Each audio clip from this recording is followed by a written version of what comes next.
अशाच भूमिका 2013ला मनमोहन सिंगांनी घेतलेली होती. जरा आर्थिक परिस्थिती काठावर आल्यावर त्यावेळी आपल्या राज्याच्या मुख्यमंत्र्यांनी ट्विट केलेलं होतं की देशात आर्थिक परिस्थिती थकलेली आहे, वाईट परिस्थिती यायला लागली, अशा अर्थाचं ट्विट 2013ला केलेलं. आज तेच म्हणतात की पंतप्रधानांनी जी घोषणा केलेली आहे त्याविषयी कुणी काही थट्टा करू नका. थट्टा कोणीच करत नाही. पण मंत्र्यांच्या मागे 10-10, 15-15 गाड्या फिरतात. लोक आपली बघत बसतात, इकडून तिकडे मंत्री जातात. आता एक मंत्री गेला तर दुसरा मंत्री व्हायला तयार असतो.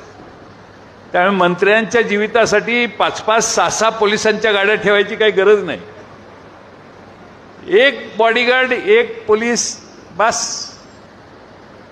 जर सगळ्याच पैशाची बचत करायची असेल, पेट्रोलची करायची असेल, अन्नधान्याची करायची असेल, तर स्वतः कृतीतून आणून पंतप्रधानांनी देखील 2च गाड्यांवर ताफा आणलाय असा एक टीव्हीवर व्हिडिओ बघितला मी त्या दिवशी.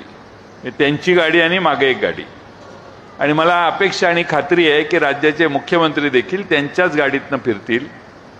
आता ते तर मोटरसायकलवर फिरायला लागलेत, त्यामुळे काय प्रश्नच नाही. त्यामुळे त्यांचं अनुकरण महाराष्ट्रातले दुसरे सगळेच मंत्री करतील आणि सगळं मंत्रिमंडळ मोटरसायकलवर येईल अशी अपेक्षा या निमित्तानं. आपण शेवटी आपल्या अपेक्षा व्यक्त करणं आपल्या हातात आहे, आपण काय करणार.